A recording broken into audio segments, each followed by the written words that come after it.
Hey guys, it's me Lena, and this is a straight to the point video on how to do a knotless box braid. So first you want to have 3 even pieces of hair, your client's hair. And then you're going to need 3 even pieces of the braiding hair.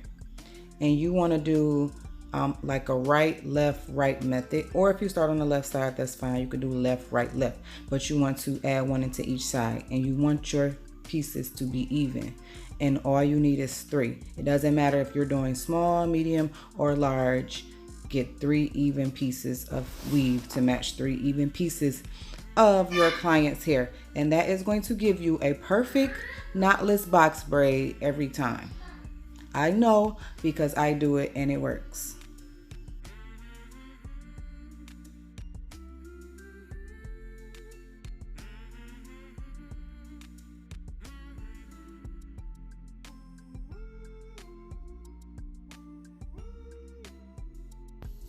Thanks for watching, guys, and don't forget to subscribe. I will be posting a lot more Learn to Braid with Lena videos, and they will be short, straight to the point clips so you can get to it and practice and without all the other riff raff and talk. So don't forget to subscribe. Thanks.